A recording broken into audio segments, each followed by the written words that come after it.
Les invisibles. Juin 2020. Ma vie bascule du jour au lendemain dans une maladie neurologique, rare, qui n'a de poétique que le nom. Le syndrome du mal de débarquement. Les symptômes qu'elle m'amène vivent en colocation avec moi, 7 jours sur 7, 24 heures sur 24, et ne prennent jamais leur week-end. Je n'ai donc pas la place pour un autre combat. Du moins, c'est ce que je crois. Puis vient ce jour où je témoigne dans une émission télé, dans l'espoir de rendre visible l'invisibilité du syndrome dont je suis atteinte. À peine sortie du plateau, forte de cette expérience et encore dans mes talons rouges, une évidence s'installe. Je n'en resterai pas là. Dans le train du retour, je rejoins à la fois ma maison et mon nouveau combat. Offrir un espace de parole au travers d'un podcast aux personnes qui composent, bien souvent en silence, avec des maladies invisibles et avec les regards de société qui ne croient que ce qu'elles voient. Deux réalités plus souvent subies que choisies. Aujourd'hui, loin de mes talons rouges et au plus proche de l'engagement, l'évidence s'étend. C'est à l'invisible au pluriel que je vous invite. Ceux qui dans la chair, l'esprit et les sociétés se vivent, sans pour autant faire de bruit. Si comme le dit Antoine de Saint-Exupéry, l'essentiel est invisible pour les yeux, ici, on compte bien le faire entendre. Bonne écoute. Cet épisode aborde des tentatives de suicide, un sujet douloureux mais essentiel à visibiliser. Beaucoup de malades, faute d'écoute et de reconnaissance, en arrivent à des passages à l'acte. En lien avec votre sensibilité, sondez votre capacité à écouter le témoignage bouleversant de Louisa. Louisa a grandi avec un système immunitaire affaibli et des infections à répétition. Son parcours médical a commencé dès la naissance, marqué par des maladies chroniques et des opérations lourdes. Mais c'est le Covid long, attrapé à 2 reprises, qui finit par terrasser son corps.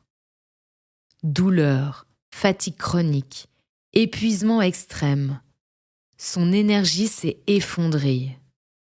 Elle se réveillait dès lors avec une sensation de béton coulé sur son thorax, prisonnière d'un corps qui ne répondait plus.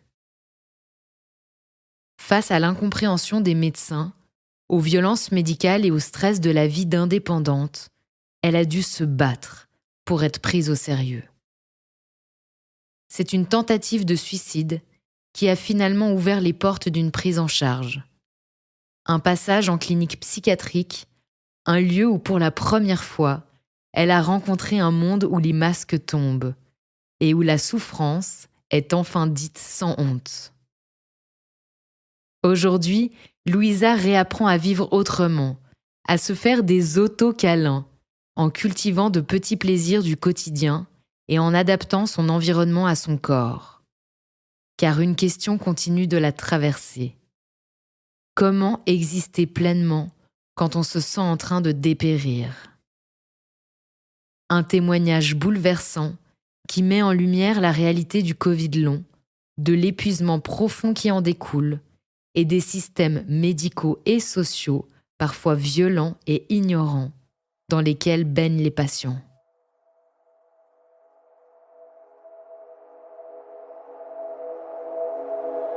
Ciao Louisa! Ciao Tamara, comment ça va?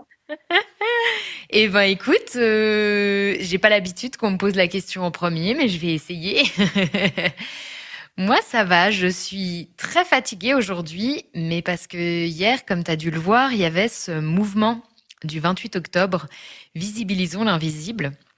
Et en fait, j'ai lancé un challenge où les gens montraient sur les réseaux sociaux une photo d'eux quand ils semblaient aller bien et une photo d'eux quand ils semblaient aller mal pour pouvoir visibiliser tous ces symptômes qui sont invisibles et nos réalités. Et en fait, toutes les personnes me taguaient pour qu'ensuite je puisse moi-même voir et partager leur participation au challenge. Et ce qui a fait que j'ai dû dans la journée, au fur et à mesure de la journée, être très souvent sur les réseaux sociaux, à simplement recevoir les messages et les repartager. Et moi, je suis quelqu'un qui supporte très mal les écrans. Et donc, c'était dur parce que, en fait, ça ne s'arrêtait pas. Ça ne s'arrêtait pas. Encore à minuit, j'étais connectée et les gens continuaient encore ce matin à 5 heures. Enfin bref, ça ne s'arrêtait pas. Et donc aujourd'hui, je suis très fatiguée, un peu dans cette saturation des écrans. Voilà. En dehors de ça, je vais très bien moralement, mais physiquement, je me sens un peu patraque. Je peux comprendre. Les écrans, c'est des fois très, très difficile à supporter. Ouais. Et toi, Louisa, comment tu vas aujourd'hui? Moi, je me sens un peu coupable aussi pour visibilisant l'invisible parce que j'ai pas participé et je me rends compte que je me sens encore un peu pas trop prête à donner une vision de moi différente lorsque j'ai donné cette vision de moi très forte pour 40 ans. Et c'est difficile, mais ce podcast, cette interview, c'est le premier petit pas que je fais. Et alors, ça me donne de la force. Et puis, je me sens coupable parce que j'ai accepté une invitation à la dernière minute pour aller voir un concert à Milan. Et j'ai fait tard, j'ai bu une petite bière et je me sens pas top. Eh ben, on va traverser avec tout ça. En tout cas, moi, j'ai le plaisir et l'honneur de te recevoir aujourd'hui. On va parler de ton vécu avec le Covid long, mais aussi de tout le parcours de vie qui t'a mené jusqu'à là. Parce que ce combat pour ta santé, en fait, il a commencé très tôt, presque dès ta naissance. Si mon souvenir il est bon, à partir de tes 5 mois, tu vivais déjà avec une bronchite asthmatique qui t'a pas lâché jusqu'à tes 9 ans. Vers 6 ou 7 ans, tu as dû affronter une stomatite, cette inflammation buccale douloureuse qui te laissait tellement épuisé que ta mère devait te caler des coussins derrière toi pour que tu puisses tenir assise. Voilà, pour simplement faire partie du monde. À un âge où la plupart des enfants, ils débordent d'énergie. Toi, tu te battais déjà pour simplement te tenir assise et contre des problèmes de santé importants. Et autour de tes 8 ans, c'est une mononucléose qui t'a frappé et elle t'a tenu à plat pendant près d'une année. C'est à cette période aussi que l'herpès oculaire a commencé dans tes 2 yeux. Je crois que c'est un fait assez rare. Et une douleur qui revenait dès que ton système immunitaire était affaibli, souvent pendant les périodes de stress. Tu as même dû supporter ces poussées d'herpès jusqu'à tes 25 ans et ton œil gauche a été particulièrement affecté. Et tout ça alors que tu n'étais qu'une enfant, adolescente, jeune adulte. Et à 9 ans, tu as aussi eu la salmonellose qui s'est ajoutée à cette série d'épreuves. Et plus tard, à 22 ans, tu t'es fait opérer des amygdales pour éviter des infections à répétition. En fait, ton corps, il a jamais vraiment eu de répit. Et pourtant, tu as quand même continué à avancer malgré tout ça et malgré tous les problèmes de santé auxquels tu as fait face depuis ton arrivée au monde. Alors, moi, j'avais déjà une question pour introduire ce moment, c'est comment on se construit quand on est une enfant avec aussi peu d'insouciance? Alors, en vérité, je dois te dire, moi, j'ai toujours été une gamine pleine d'énergie. Alors, pour moi, c'était des moments de stress mental parce que naturellement, je devais m'enfermer dans ma chambre, dormir dans mon lit et tout ça. Mais quand je reprenais les énergies, c'était la vie. Ok, j'ai jamais somatisé. Je crois que j'ai commencé à somatiser des choses à 25 ans parce que euh, je crois qu'on n'a pas parlé de mes 10 années dès 25 ans à 35 ans parce que moi, j'ai eu des problèmes avec mes ovaires. Et j'ai eu beaucoup d'interventions Et ça m'a aussi beaucoup débilité dans le physique. Mais j'ai toujours eu cette résilience de dire, OK, il y a un moment où tout bascule, OK? T'as pas les moyens, l'énergie, où tu peux rien faire parce que tu dois te faire par la situation, par les médecins. Et OK, quand à supérer ce problème-là, bon, c'est la vie, et on bouffe la vie. C'est un peu un problème parce que au cours des années, naturellement, euh, cette manière de vivre la vie m'a apporté à être très, très, très, très fatiguée. J'ai plus souffert dans ma vie adulte que dans ma vie d'enfant. Alors, tu parles de tes ovaires de 25 à 35 ans avec des multiples interventions. Est-ce que tu peux être plus précise? Alors, le premier ovaire que j'ai dû opérer, et puis ils l'ont levé, non, Retiré. retiré, ils l'ont retiré cet ovaire. J'ai eu des problèmes à 25 ans, et c'était une kyste ovaire de celles qui se produisent avec du matériau génétique qui s'est pas formé quand on est né, ok? Et mon ovaire était plein de poils. C'est dégoûtant, mais ouais. C'était une boule de tennis pleine de poils. Il y avait la femme qui était à côté de moi, elle avait des dents parce que c'est du matériel génétique qui n'a pas formé Des quand dents on est sur né. l'ovaire. Ouais, dans l'ovaire. Ouais. Alors, on m'a enlevé le premier ovaire à 25 ans. Et puis, j'ai commencé à avoir des problèmes avec l'autre. Euh, je crois après 2, 3 ans. Et là, j'ai eu en, en 9 mois 3 interventions. Ouais, c'était catastrophique. Moi, j'avais des examens à faire et j'avais plus de mémoire. Mais naturellement, les médecins me disaient que c'était une impression. C'est pas vrai si on fait 3 interventions avec une narcose totale, qu'on a des troubles de mémoire. C'est juste moi, ok? Et c'était vraiment très difficile, mais j'ai parvenu à faire mes examens et tout. Et, et puis, il revenait. Ces cystes ovaires. J'ai dû aller à Berne pour me faire opérer. Et à la fin, j'étais déjà à 34 ans en périménopause. Et alors, ils ont décidé de enlever l'autre ovaire aussi. Mais c'était très fatigant.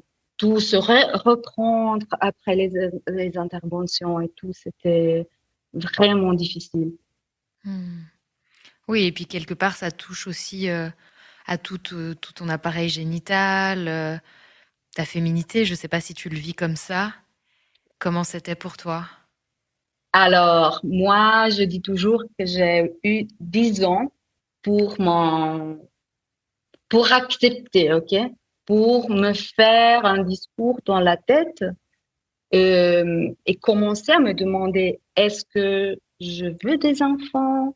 Est-ce que je serai une bonne mère? Beaucoup de choses. Et, mais notre cerveau est incroyable. Il y a 8 années à peu près, j'ai eu une situation dans laquelle j'ai compris que j'avais pas, et peut-être je vais jamais euh, résoudre ce noyau. Euh, je faisais un cours d'interprète pour la langue des signes et on nous a donné un exercice de tra- traduction, un exercice de traduction sur un texte qui parlait de maternité. Et moi, j'ai eu le texte assez difficile dans lequel il y avait un entretien entre deux personnes et à un certain moment, il y avait juste un mot et c'était maman.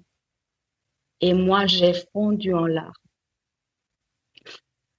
J'ai fondu en larmes. J'étais très fâchée parce que c'était un cours avec 8 femmes de 25 à 43 ans. Et je me suis dit, mais mince, tu nous connais pas. C'était une femme, hein, notre prof. J'ai dit, tu nous connais pas.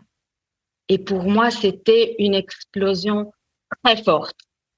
Je suis sortie de la classe.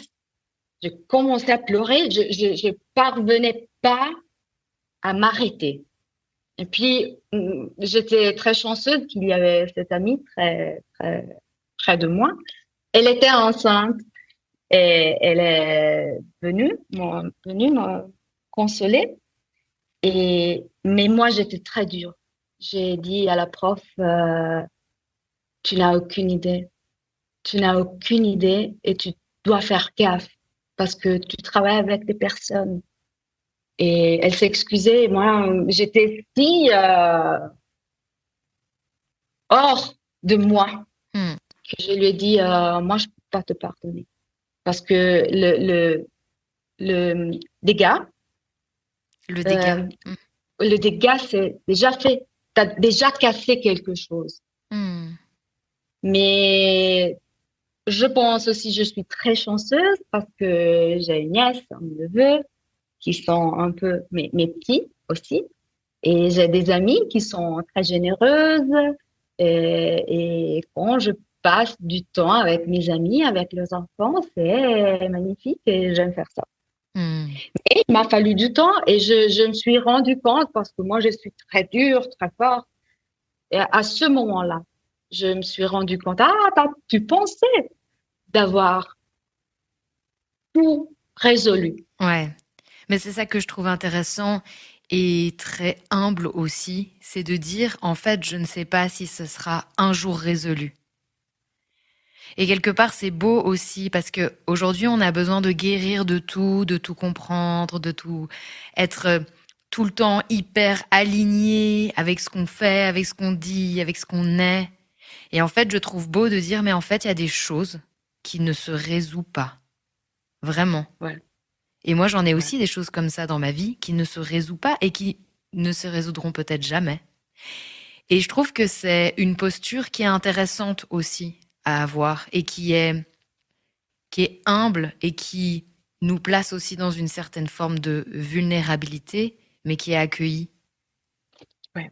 Ouais.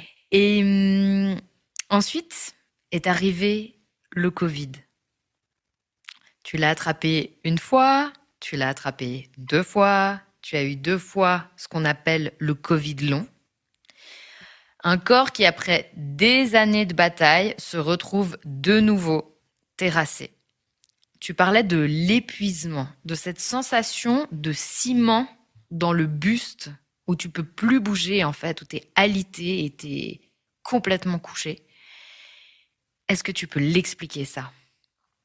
C'est très difficile. Moi, j'ai eu aussi l'impression qu'avec les médecins, c'est toujours un peu difficile. Mais oui, la sensation que j'avais, naturellement, je traînais dans ma maison comme un zombie et j'avais cette sensation de devoir me reposer même lorsque j'avais dormi 12 heures, parce que je dormais de 10 à 12 heures.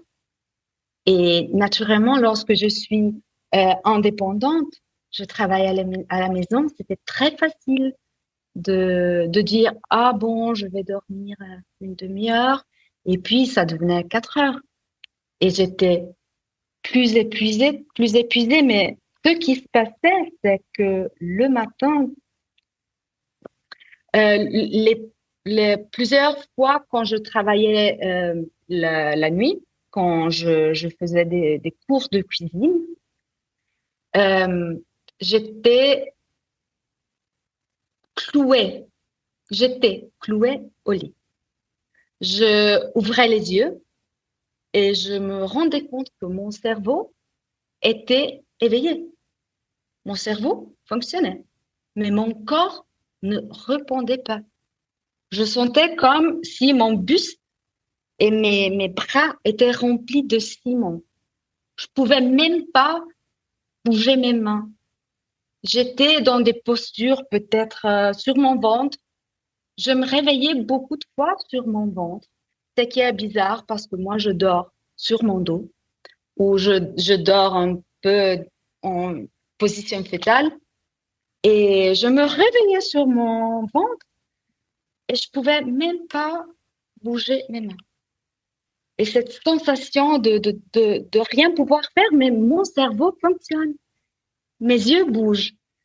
Et, et ça, c'était difficile parce que la première fois que j'ai fait le long Covid, j'avais une compagne qui a été très dure avec moi, très, très dure.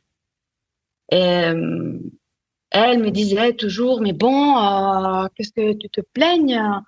Bon, on va faire 3 pas dans le centre de com. On va faire ça, on va faire ça. Je me souviens une fois, on est allé dans les alentours de Com, près du lac, et il y avait des petites routes qui étaient en pendance, mais En vraiment pente. en pente. Et, et moi, je fatiguais, j'avais mal aux muscles des jambes, je parvenais pas à respirer bien et je faisais 5 pas et j'étais crevée. Alors je m'arrêtais et elle me disait, ah bon, hein, ah, marche, c'est quoi ce truc-là, hein? C'était toujours comme ça. Moi, je voulais dormir, elle me disait, non, ne dors pas. Et ça, naturellement, ça met du poids en tout ce que tu fais parce que tu te sens coupable. T'es paresseux peut-être. Peut-être, ouais, t'as pas d'énergie mentale pour affronter ça. Mais c'est toi, hein. T'es paresseux. Et c'est très difficile aussi avec les médecins. Tu sais, j'ai dit toutes les fois, moi, je parviens pas à avoir l'énergie ou moitié de l'énergie que j'avais avant. Je dois dormir trop, je n'ai pas de moyens pour m'en sortir. Et oui, il faut du temps, il vous faut du temps, il faut vous reposer un peu. Et puis, mais quand tu n'as pas vécu ça, tu sais pas. Hmm.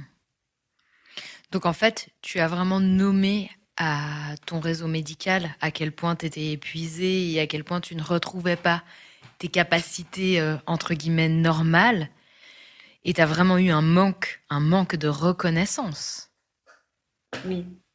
Et je crois aussi que les gens ne comprennent pas que les gens qui travaillent en manière indépendante sont sujets à des stress mentaux géants et aussi à des stress physiques parce que moi, oui, les cours de cuisine, ça semble tout très beau et c'est du travail, c'est du travail physique qui est épuisant. Il fait des heures qui ne sont pas des heures normales parce que moi, quand je fais un cours de cuisine le soir, je reviens à la maison entre minuit et 1 heure, crevée parce que j'ai travaillé peut-être de 8 à 10 heures sans une pause. Mais naturellement, les gens ne comprennent pas. Ils te disent, ah bon, t'es fatigué, tu te reposes. Ah bon, moi je vis seule, j'ai pas un compagnon ou une compagne qui peut m'aider. Ok. Et ce qui m'a laissé un peu avec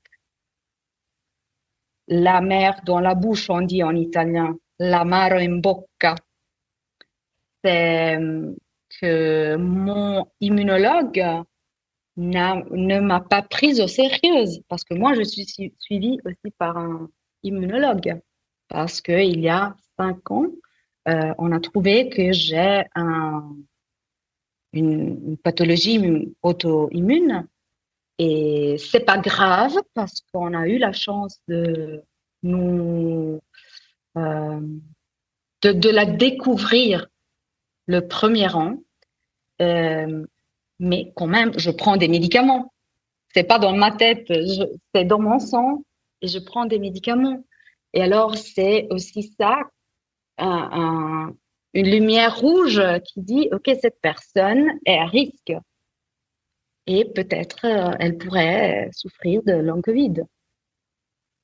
Hmm.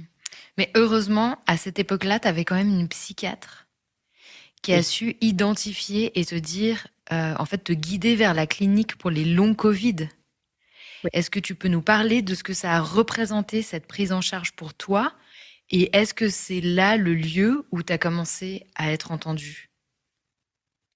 Alors, c'est un peu trop dire être entendu parce que naturellement, c'est une clinique qui va malheureusement fermer. Ouais. J'ai vu l'immunologue qui est responsable de la clinique du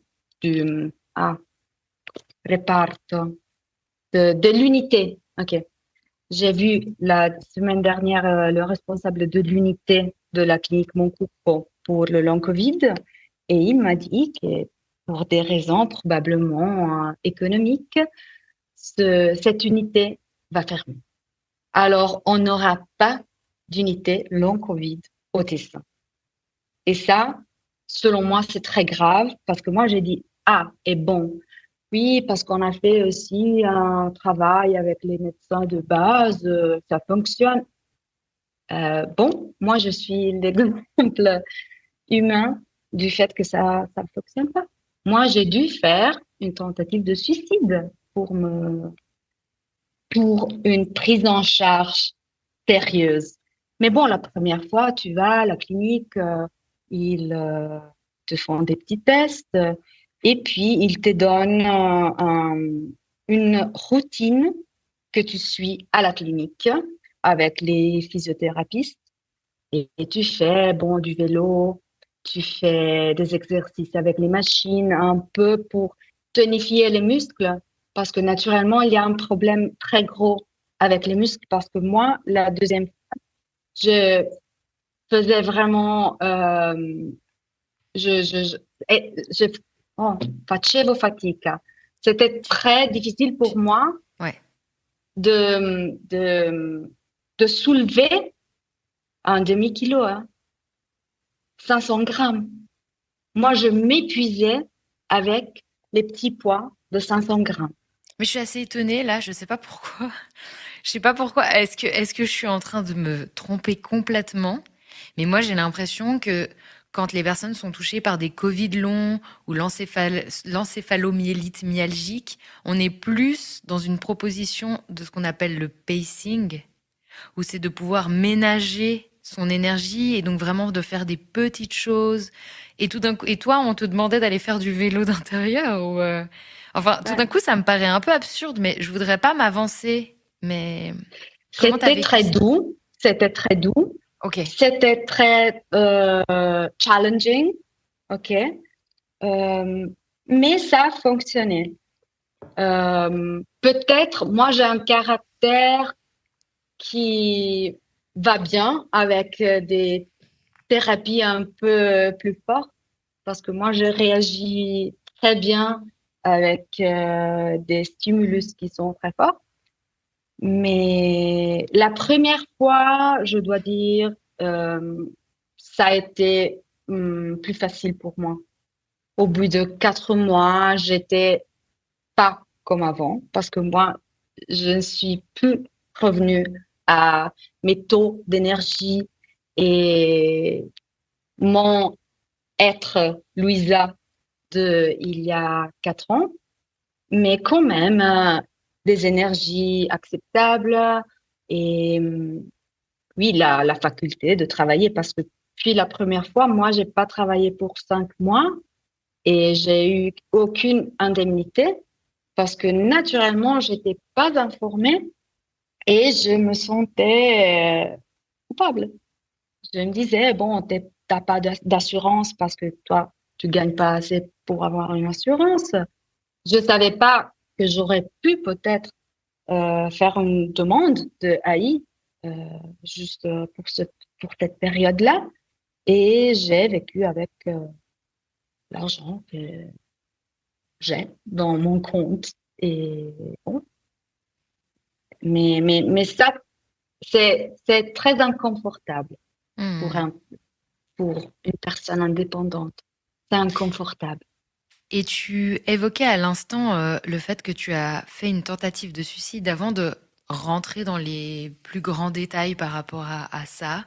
Est-ce que tu peux nous dire qu'est-ce qui t'a amené à cet acte? C'est-à-dire que c'était entre les deux Covid ou c'était suite aux deux Covid? À quel moment tu as eu besoin d'être entendu?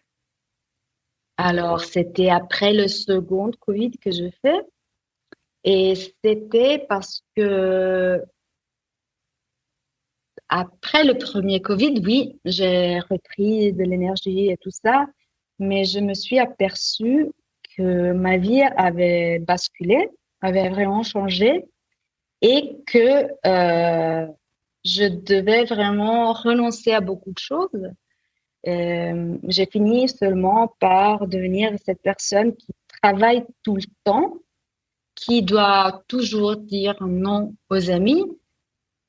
Mais après le second long Covid, pour moi, travailler, c'était un cauchemar. J'avais des douleurs, je devais dormir une journée entière après avoir travaillé. Ça se reproduisait aussi euh, l'année d'avant, après le premier long Covid, mais ça se passait une fois par mois. Je devais rester au lit 1, 2 jours pour me reprendre. Et aussi mes parents le savaient parce que ils habitent près de moi. Alors quand ils voyaient que je sortais pas, ils savaient, elle est crevée. Et je me suis dit un matin, après avoir dit non à des sorties, après avoir dit à des amis, je suis navrée, mais le dîner que je vous avais promis ce soir chez moi, on peut pas le faire parce que moi, je suis crevée par le travail.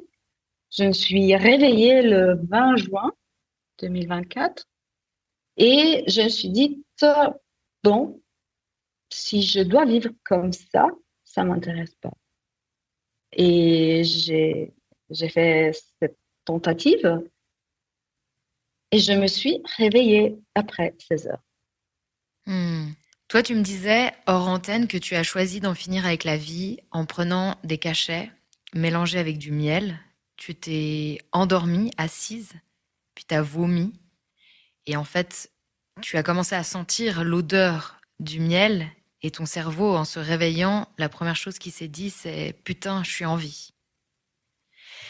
Peux-tu nous raconter ce que tu as ressenti à ce réveil-là? Ah, c'était bizarre, hein, parce que j'ai dit, mais bon, cette fois-là, parce que c'était pas la première fois, euh, cette fois-là, j'étais sûre que c'était la bonne. Ok, pour moi, c'était la bonne fois. J'étais sûre. Moi, j'ai pris les cachets, je me suis donné euh, Une ah, tape sur l'épaule? C'est ouais, ce que tu es en train de mener? ça se dit, Tout à ça se fait. dit en français. Ouais, je me suis donné cette tape sur l'épaule. Bravo, cette fois, c'est c'est fini. Ok. Et, euh, et mon cerveau m'a dit, OK, bon, elle est mise à la, t'es en vie. Mais dans ce moment-là, c'était, OK, ça n'a pas fonctionné. Il faut trouver euh, the next step. Qu'est-ce qu'on fait maintenant? OK, on n'est parvenu pas. On peut pas réessayer, hein, c'est con. c'est con. Et puis, c'est crevé, hein. T'as essayé, t'as dormi 16 heures, tout, ton lit est un désastre. Et alors, j'ai dit, qu'est-ce que je fais? Mon père et ma mère vivent près de moi. Oh non, qu'est-ce que je fais? J'ai pris le téléphone et j'ai appelé ma sœur. Et elle n'a pas compris, hein. Et je crois qu'elle pensait que je venais de prendre des cachets. Alors, elle a pris sa voiture, elle est venue chez moi. Elle m'a trouvé naturellement. Moi, j'avais déjà défait le lit, ok? J'avais déjà tout euh, retiré du lit. Elle a vu les blisters des cachets, ok? Les confections des cachets. Les Elle paquets. a compris. Les paquets, ouais, elle a compris.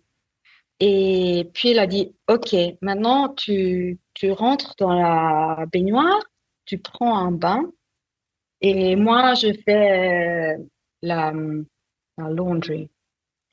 Oh ça, La lessive. oui, j'ai fait la liste. Et, euh, et bon, et puis j'ai appelé mon psychothérapeute avec ma naïveté à lui demander, bon, bonjour, c'était dimanche quand même. Je dis, je suis navrée, j'ai fait une tentative de suicide. Qu'est-ce que je dois faire? Est-ce que je dois faire, aller aux urgences? Et mon psy était, ouais, ouais, allez, aux urgences. Et bon, ma sœur m'a amenée aux urgences. Et là, après 8h30, parce que c'était lors du carnaval, les gens, les skis, désastre, ils m'ont dit, vous avez deux choix. Ou vous allez à la maison et vous faites un suivi avec le psychiatre de chez vous, ou vous allez dans une clinique psychiatrique. Et moi, même si j'avais très peur de ça, j'ai dit, je vous en prie, emmenez-moi à la clinique. Et c'était un moment très fort parce que tu sais pas ce que t'attends. Et c'était une clinique qui semblait plus ou moins te convenir avec le recul, non? Tu as dit ils avaient une manière de travailler qui était très ouverte. Est-ce que tu pourrais en dire plus? Oui, la clinique psychiatrique à Mendrisio est dans un gros parc. C'est un très beau parc. Et il y a des différents édifices, des maisons.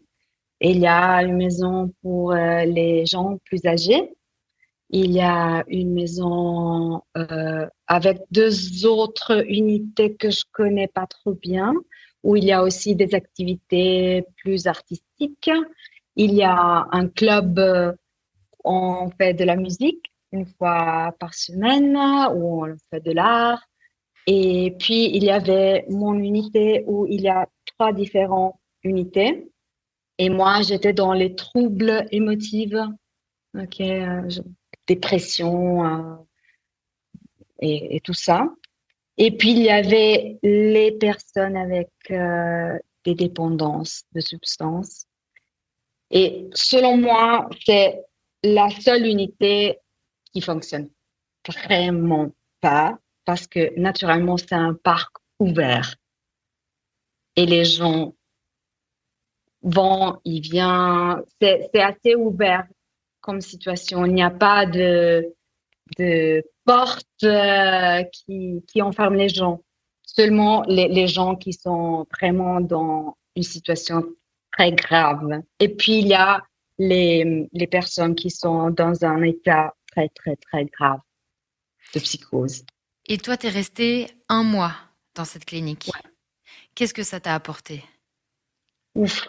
Euh, Ça m'a donné une vision très grande sur la douleur, sur les problèmes qu'on a dans notre société. Sur moi-même, ça m'a donné beaucoup de force parce que je me rends compte que dans ces cliniques, il faut être vraiment très motivé, très, très motivé. Euh, Puis, j'ai connu des gens vraiment très riches. J'ai connu un monde où les gens n'ont pas peur de te dire qu'ils souffrent et Tu de me te saoules. dire non, qu'ils souffrent, mais aussi Qu'ils souffrent. J'ai compris, ils ont pas peur de te dire tu me saoules. mais ça aussi, les gens n'ont pas peur de te dire ce qu'ils ressentent, ok? Et d'où ils viennent. Qu'est-ce qui les a amenés à être là? C'est pas de la naïveté, c'est les masques Tombe. tombent. Ouais. Il m'a fallu presque un mois pour faire tomber la mienne. C'était un processus très long, très, très long, mais j'ai eu la chance de travailler avec un psychothérapeute très jeune et ça, c'était pour moi, euh, il était très jeune. Alors moi, je pensais, ah bon, il est jeune. Je vais, euh, je vais avoir la situation en main. Je vais avoir le contrôle, mais non. Et il a parvenu à, euh, avec les obstacles, à faire un zigzag avec les obstacles et me permettre, parce que naturellement, c'est un processus que tu dois faire avec toi-même, c'est pas pour les autres, de enlever ce masque. Et ouf, c'est beaucoup, c'est beaucoup. Et puis, j'ai beaucoup de respect pour le personnel soignant. Ça, c'est très important de le dire. Hein. Ce qu'ils vivent, c'est Toi, t'es quand même arrivé à un geste important, grave, qui était cette tentative de suicide. Comment ça aurait pu être évité? Qu'est-ce qui aurait pu être mis en place pour toi en amont, en tant que femme souffrant d'une pathologie invisible et invisibilisée? Qu'est-ce qui aurait pu être mis en place pour t'éviter d'en arriver à cette tentative de suicide et à cette hospitalisation? alors le fait que tu dis en tant que femme, pour moi, c'est très important parce que je pense que dans la relation que le personnel soignant et les médecins ont avec des personnes qui souffrent de pathologies invisibles, le fait d'être femme est souvent lié à une maltraitance médicale parce que on met sur la table des motivations comme la sensibilité ou bien moi, j'ai changé de médecin de base parce que mon vieux médecin de base m'avait dit que moi, j'avais ce problème de douleur avec les mains, pas encore résolu avec le diagnostic, Mhm. euh, parce que moi, j'étais pas comme les autres femmes de mon âge, parce que moi, j'avais pas un mari, j'avais pas des enfants, j'avais pas une belle maison. Non, ah ouais, ah ouais. Donc, tu avais des douleurs à la main parce que t'étais pas mariée, Oui. quoi. Ouais, parce que moi, j'ai fait une réaction psychosomatique à ma vie. Et ça, Wow. c'était pour moi. Et ça m'a conditionné, ça me conditionne, même aujourd'hui. Parce que ces mots-là, ils sont euh, encre- euh, incrustés, ok, dans moi. Parce que toutes les fois que je parle avec un médecin, moi, j'ai peur que son diagnostic peut se porter jusqu'à me dire, vous somatisez parce que vous vivez comme ça. Parce que vous, ça peut être un petit bout du puzzle. Moi, je dis pas, c'est pas vrai qu'il y a des choses. Mais première chose, c'était pas ces choses-là. C'était pas un mari et des enfants et la maison qui était mon problème. Moi, j'avais du stress lié à mon travail. J'avais du stress lié à d'autres choses. Et j'accepte cette version de somatiser. OK? Mais quand on est une femme, j'ai l'impression que les hommes, les médecins médecins nous prennent pas au sérieux. Alors, la première chose serait, selon moi, euh, de pas parler trop euh, des problèmes physiques qu'on a, mais aussi notre manière à nous de les vivre. Parce que pour moi, une douleur peut signifier ça ne me permet pas de travailler et de me sentir moi-même. Parce que moi, je me sens épanouie avec le travail, avec des choses énergétiques. J'aime faire beaucoup de choses. Si je ne parviens pas à faire ces choses, moi, je me sens mal. C'est pas trop le mal aux mains, mais qu'est-ce que ça pourrait me porter dans la vie, dans le futur, si je sais pas ce que c'est, si je traite ça, si je traite pas ça, je ne sais pas. Je crois qu'il faudrait vraiment écouter beaucoup les personnes, leur faire comprendre que la somatisation n'est pas être folle. Moi, ça me donne envie de faire une petite parenthèse, vu que tu parles de somatisation. Parce qu'il y a Camille Thomas, qui est spécialisée dans les questions du système nerveux, qui a fait un post que j'aime bien sur cette question-là, et je me dis, c'est l'occasion de simplement lire quelques petites phrases. Elle dit psychosomatique ne veut pas dire c'est dans ta tête. Psychosomatique signifie qu'une menace psychologique a eu un impact réel sur le soma, donc le corps, qui est concrètement affecté. La taille et la fonction de certaines structures cérébrales changent, les marqueurs inflammatoires augmentent, les fonctions métaboliques sont altérées, certains gènes peuvent muter, certains nerfs deviennent hypersensibles. Tu as raison quand tu dis que certains symptômes semblent biologiques, qu'ils sont vrais, ils le sont, et en même temps, les symptômes chroniques ont toujours une composante psychosomatique. Le corps essaye d'envoyer un message. Quelle que soit la menace d'origine, même si elle a disparu depuis longtemps, le corps continue à communiquer la peur, la souffrance, l'insécurité à travers une douleur chronique, des insomnies, des ballonnements, de la constipation, de la fatigue, des allergies, etc. L'énergie de survie accumulée est toujours coincée à l'intérieur. Et elle termine, c'est pour ça que faire le travail avec le système nerveux autonome lorsque l'on a des symptômes physiques est essentiel, en plus de ce qu'on fait pour les soulager. Il ne s'agit pas de dire tu inventes, mais plutôt tant que tu n'iras pas voir aussi ces couches qui gardent ton système dans un état de protection, tu ne ressentiras que peu d'apaisement en traitant uniquement les symptômes. C'est ça que veut dire psychosomatique. Et moi, je trouve vraiment fort parce que souvent, le psychosomatique aujourd'hui, on l'utilise vraiment justement comme c'est dans ta tête, c'est toi qui crée le problème. Mais en fait, quand on lit que le psychosomatique, ça modifie la structure cérébrale, que ça fait muter des gènes, on se dit, OK, il y a vraiment des marqueurs biologiques, donc un peu attention avec ces phrases de c'est dans votre tête, quoi. C'était ma petite parenthèse. Remercie. Oui, je te remercie, Tamara, parce que c'est important et je veux me relier un peu à mon état de santé maintenant, que je me sens mieux.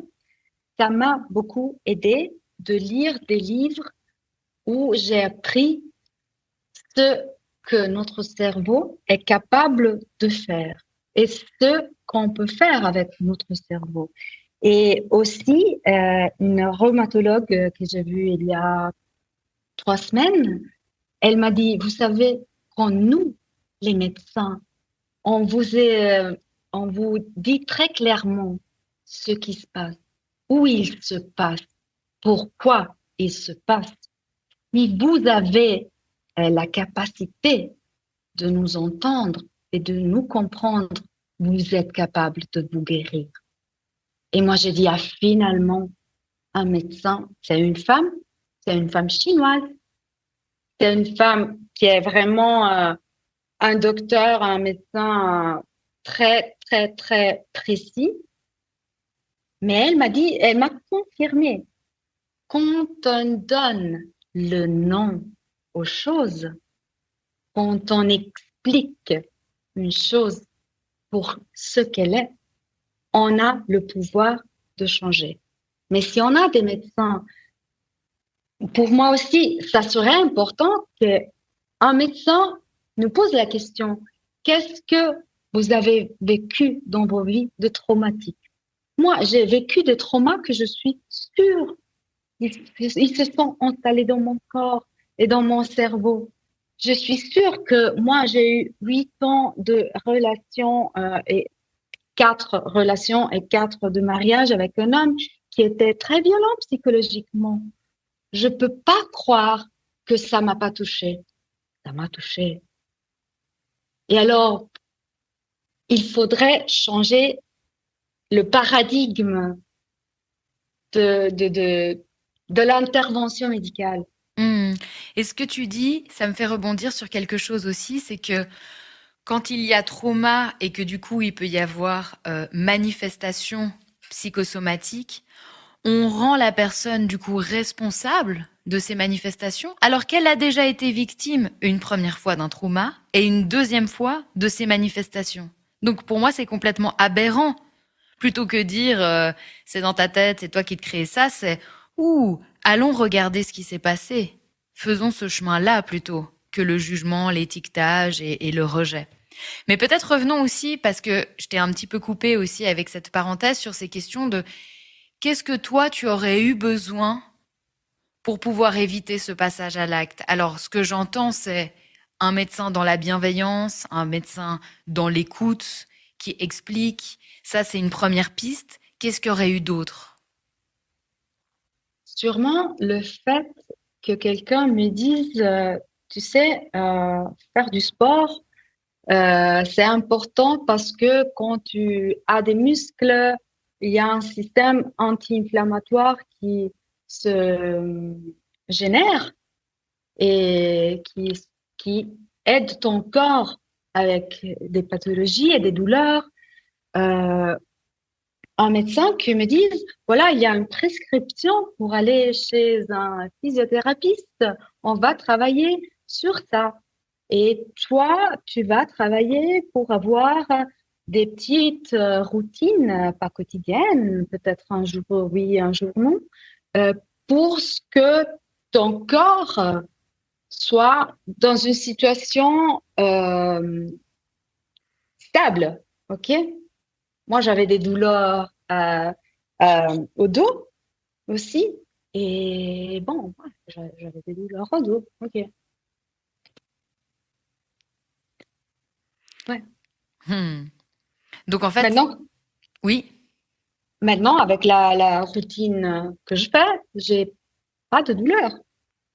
Et c'est quoi ta routine maintenant? Il y a le sport. Qu'est-ce qu'il y a d'autre? Alors, ma routine maintenant, c'est un désastre. Et ça, c'est une autre chose. Soyons honnêtes, hein. Les routines sont faites aussi pour finir Où complètement explosées. je suis à une autre chose importante. Euh, le professionnel qui m'a montré l'importance des routines, que moi, personnellement, je déteste. Moi, je mange pas le même petit déjeuner tous les matins. Je suis comme ça. Moi, les routines, c'est vraiment quelque chose d'incompréhensible. Mais le professionnel qui m'a introduit aux routines, c'est l'ergothérapie. Et il faut parler de ça aussi. OK, tu as des problèmes à gérer ta vie? Elle m'a appris à gérer mieux ma vie avec des routines. Alors, ma routine serait compréhensive de la routine physique, naturellement, un peu de méditation, cuisiner, cuisiner, parce que ça me rend heureuse. Ça me permet de manger des aliments qui sont frais, qui sont bons. Et c'est un petit câlin que je me fais. Je crois que c'est très important, euh, sûrement quand a une ah, je crois que c'est très important quand on vit une situation comme le long Covid aussi, ou être un mois dans une clinique psychiatrique, c'est commencer par des petites choses qui te font du bien, te font du plaisir et qui te permettent de rentrer dans la vie quotidienne. Et pour moi, c'était me cuisiner des petites choses. Mais peut-être, je ne sais pas, je te connais pas, peut-être pour toi, ça pourrait être te peindre les ongles, ok? Ou faire du spa, ou des petites choses, mais pour revenir à la vie. C'est ça. Et bon, quand tu commences, puis ça te prend. Moi, j'aime beaucoup lire. Ça, à mes pauses, je lis. J'étudie un peu parce que naturellement, avec ces problèmes que j'ai eus, j'ai commencé à lire des livres un peu en étudiant, en prenant des notes pour mieux comprendre comment on peut gérer des douleurs et aussi un post que tu avais fait m'avait beaucoup aidé quand tu as parlé des maisons minimalistes. Mmh. Je me souviens, quand j'ai vu ton post, j'ai compris que je devais changer quelque chose dans ma maison. Ouais, ça m'aide énormément dans le quotidien de pas cumuler trop de choses en fait, parce que pour moi chaque objet est quelque part une sorte de charge mentale. Parce que soit c'est un objet qu'il faut laver, soit c'est un objet qu'il faut ranger, qu'il faut bricoler, enfin. Et c'est pour ça que maintenant je me demande vraiment pour chaque objet quelle est son utilité. Est-ce que je l'utilise dans le quotidien? Si c'est pas le cas, est-ce que j'ai besoin de le garder ou est-ce qu'il pourrait être à la cave? Enfin voilà, me poser ces questions-là. Et puis aussi, ne pas garder des objets juste pour les souvenirs. Et ça, mon mari m'aide aussi beaucoup pour ça.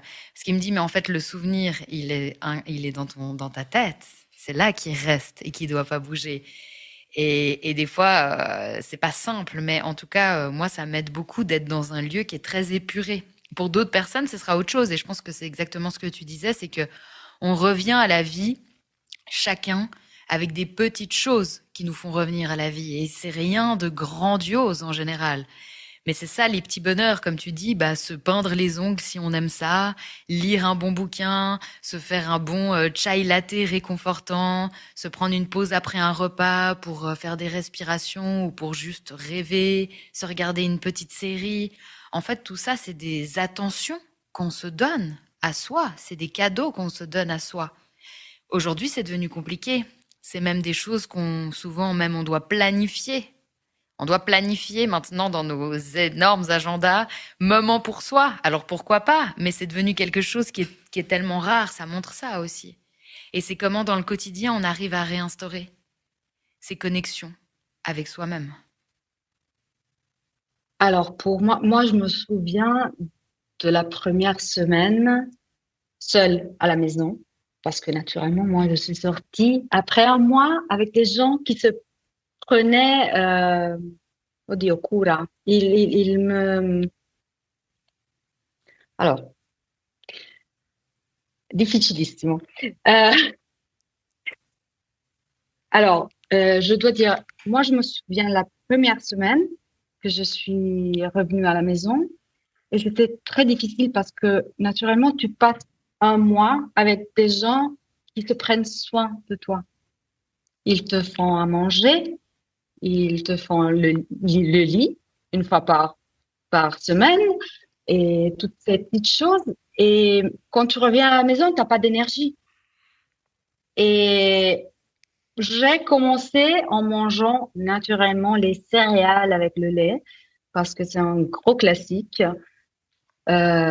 Justement, puis j'ai la chance d'avoir mon papa qui cuisine très bien. Alors, des fois, il m'apportait des plats. Mais pour moi, c'était aussi important de reprendre à faire des choses basiques pour moi-même. Alors, oui, la première semaine, je traînais dans la maison et je dormais sur le canapé. Et puis, je vais commencer à faire des petites choses en coupant des légumes et en faisant des petites, comment on appelle ça, des petites meal prep. Le meal prep, c'est quand tu prépares tous les plats, Mhm. mais tu fais des légumes, tu fais du riz, tu fais tout ce qui est séparé et Mhm. puis tu peux mélanger. Mhm. Alors moi, je préparais les choses et puis je mélangeais à la dernière minute. Moi, je préparais quelque chose comme 3 fois les proportions pour le riz et pour tout. Mais en faisant gros, je pouvais me permettre de reposer quand j'avais pas d'énergie. C'est Alors ça. j'ai commencé, euh, T'anticipais. ouais, j'anticipais. Quand j'avais de l'énergie, moi je préparais beaucoup de bouffe, ok? Et puis je congelais aussi. Moi je suis la reine du congélateur, moi tout. Et ça commençait par ça, oui, cuisiner. Et puis très lentement avec la maison, parce que naturellement la maison c'était la partie la plus difficile. Parce que quand t'as pas d'énergie, tu traînes et tu laisses traîner les choses. Et ça devient, après un moment, un cauchemar parce que toutes les choses sont là. Tu n'as, tu ne parviens pas à utiliser ton cerveau. Où est-ce que ça va là? Ceci, cela. Alors, j'ai pris mon temps pour ça aussi. Je me suis dit, OK, dans la cuisine, c'est un désastre. Parce que moi, pour prendre des choses, je dois sortir ça et ça et ça. Alors, j'ai acheté des boîtes en plastique de différentes dimensions et j'ai fait dans une semaine ordre en toute la cuisine. Alors, j'ai dit, OK, l'été, où est-ce que je mets l'été? Là. C'était là. Je les mets là parce que je dois ouvrir l'été. Moi, T'as j'ai commencé réorganisé, à en fait, réorganiser tout. Et Hmm. maintenant, c'est fluide. Tout ce que je fais, c'est fluide, ça fonctionne. Hmm, magnifique. Moi, j'aimerais qu'on discute d'autre chose. C'est que il y a une personne dans ta famille qui souffre aussi d'une maladie qui est l'Alzheimer, si je me trompe pas, et ça concerne ta tante. Ouais. C'est une expérience qu'elle fait avec la maladie qui résonne en toi. C'est ce que tu m'avais raconté quand on s'était rencontrés la première fois. Parce que c'est comme si elle matérialisait aussi ta peur du futur. La peur Oui. que la même chose puisse t'arriver parce que tu as eu jusqu'à aujourd'hui un corps, un cerveau qui, à certains moments, t'ont semblé défaillants. Et je me posais la question de comment tu te sentais en la voyant traverser cette épreuve et en quoi cette expérience avec elle, elle te transforme. Alors, ma tante, il y a eu un moment euh, où elle a perdu les inhibitions et c'était un moment qui était très, très, très beau pour moi et ma sœur parce que notre tante, on se souvient d'elle comme une personne très réservée et un peu dure. Et elle bavardait, on colorait des, des petits livres ensemble avec les mandalas et ces choses-là. Et puis elle disait des choses qu'on qu'on ne devrait pas dire, tu sais, avec l'infirmier. Hein. Ah, cet infirmier, il est très beau. Viens, je te présente ma nièce. Et tout ça. Et c'était pour nous un soulagement parce que on savait qu'elle n'était pas bien, mais elle était dans une situation dans laquelle elle était un enfant, à peu près. Sans filtre. Et oui, sans filtre. Et finalement, elle était un peu libre. Puis, elle a dégénéré. Elle a dégénéré. Et là, on l'a emmenée dans une clinique pour, dire, Casa per Anziani, une C'est maison de un retraite. EMS, une maison de retraite, ouais. Un EHPAD. Oui, et quand elle a commencé à empirer, elle est allée à cette maison de retraite avec des gens qui étaient vraiment mal, des gens qui ne parvenaient pas à parler, des gens qui hurlaient, des choses comme ça. Et moi, la dernière fois que j'ai vu ma tante, c'était dans cette maison de retraite et c'était 3 jours euh, avant de ma tentative de suicide. Et je crois, dans quelque part, que le choc pour moi était si grand de dire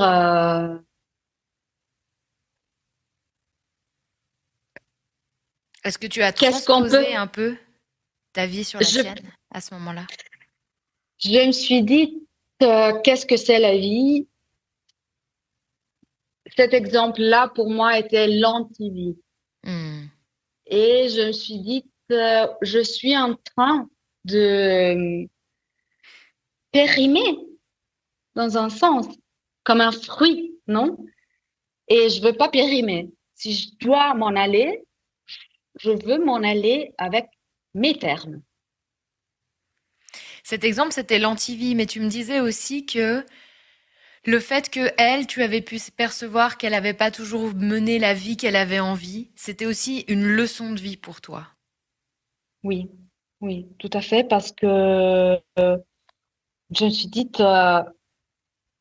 je veux pas absolument vivre en mourant parce que je me nie des choses. Et pour moi, ne pouvoir pas m'exprimer avec l'énergie que je sens que j'ai dans mon cerveau, c'était la mort. Et c'est très fort, hein. Moi, des fois, je me dis, mais putain, mais t'es habiliste, hein. T'es vraiment habiliste dans ta manière de vivre ta vie. J'ai vraiment du mal à accepter l'idée d'avoir des obstacles. Et Hmm. c'est du habilisme, et c'est terrible, hein. J'apprécie pas ce côté de moi. Moi, j'arrive gentiment sur mes 2 dernières questions de fin. Est-ce que toi, avant ça, tu aimerais rajouter quelque chose? Je ne sais pas, parce que j'ai l'impression d'avoir fait beaucoup de casino. Digression. Ouais, et c'est vraiment moi ça, et j'espère que le podcast, Alors, j'espère. je vais annoncer officiellement dans cet épisode de podcast que chaque personne qui passe à ce micro me dit la même chose. Normalement, c'est Vraiment? hors antenne, sauf que là, toi, tu me le fais pendant l'enregistrement. À chaque fois, à la fin, je reçois un message qui dit: mais j'ai fait plein de discrétions, je suis pas sûre que les gens vont me comprendre, mais j'ai raconté tellement peu de choses par rapport à tout ce que j'ai vécu. Ce qu'il faut se dire, c'est que le podcast, c'est une photographie d'un instant. C'est qu'on peut pas tout raconter, sinon il faudrait filmer ta vie entière. On ferait une télé-réalité chez toi et on serait au courant de Non. tout. Le podcast, c'est un format que on choisit de 1 heure, 1 heure et demie, quelque chose comme ça. Et c'est une photographie d'un instant.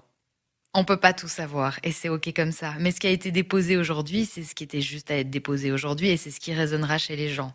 Donc pour moi, il n'y a aucun problème de redéposer encore quelque chose là maintenant, avant les 2 dernières questions de fin. Et sinon, on enchaîne. Mais sache que ton ressenti est un ressenti qui est validé, légitimé et normalisé par tous les précédents avant toi. Fantastique. Merci, Tamara.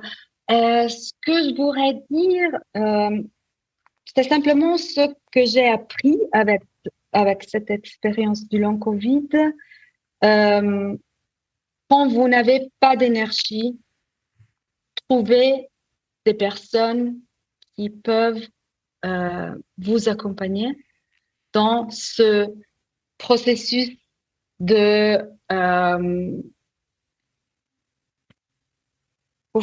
de guérison. Des alliés, se trouver des alliés qui peuvent accompagner chez le médecin quand on se sent pas sûr, quand on se dit je ne sais pas si je suis capable d'affronter qu'un médecin pourrait me dire, ou même de comprendre parce que des fois, on est trop crevé et on souffre trop et on peut pas comprendre. Alors, des alliés sont très importants. Aussi, de pas se retenir, demander et prétendre. On n'est pas habitué à prétendre. OK?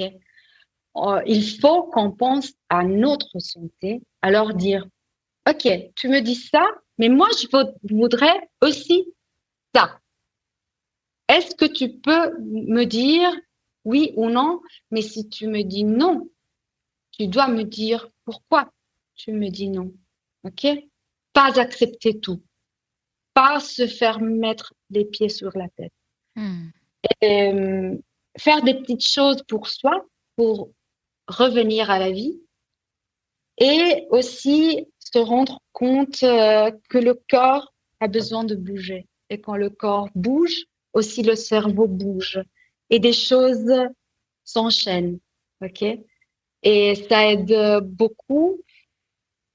Pas se culpabiliser parce que vous allez aller en avant et en arrière, en avant et en arrière.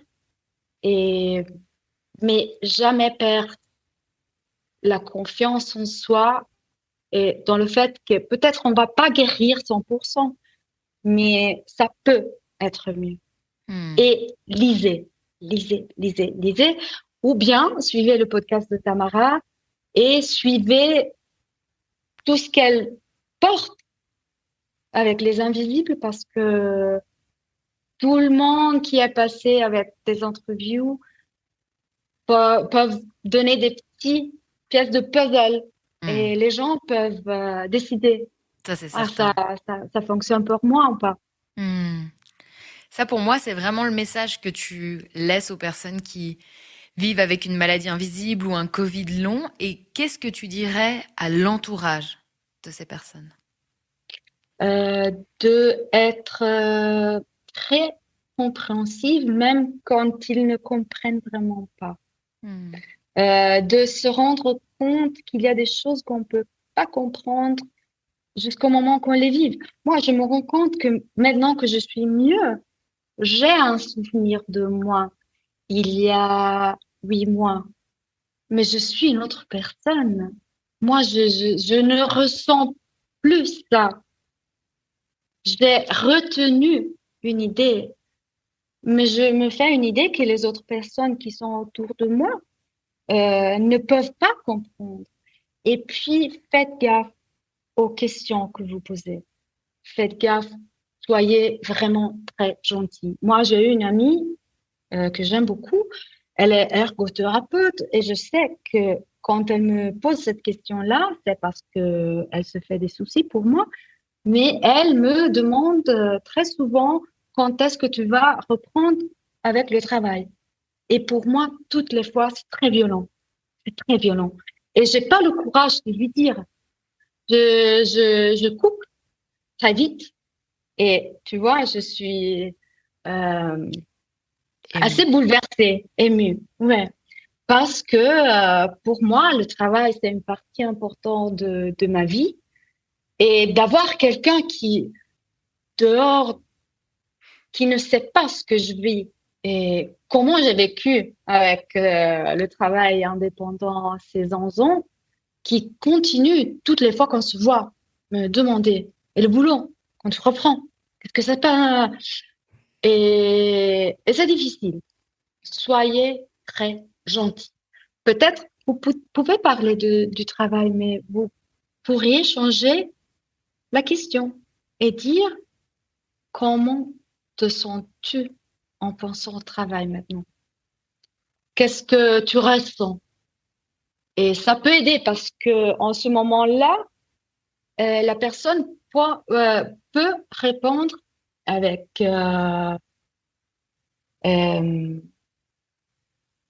honnêteté. La personne peut répondre avec honnêteté sans avoir peur. Moi, si je me sens demander et le travail, ah, tu m'emmerdes. Ouais, c'est Tu ça qui m'emmerdes. sort.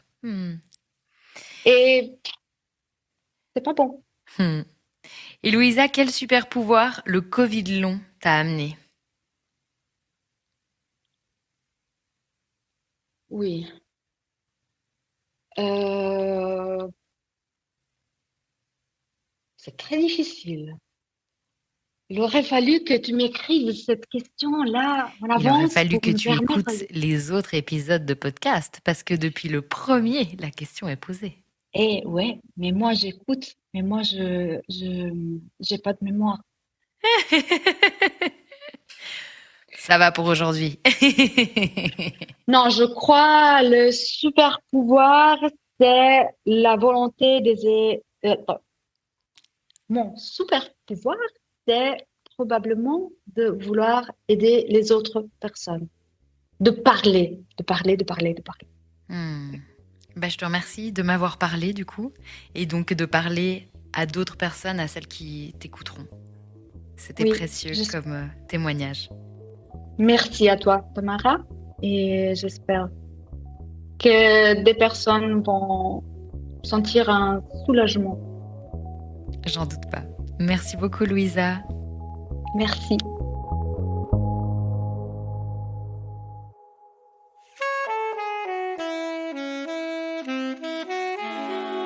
Merci de soutenir ce podcast en vous abonnant pour ne manquer aucun épisode et en lui donnant 5 étoiles sur vos plateformes d'écoute préférées. Rencontrez mes invités et découvrez tous les engagements de la communauté Les Invisibles sur le compte Instagram Les Invisibles Podcast. Ensemble, continuons à visibiliser l'invisible.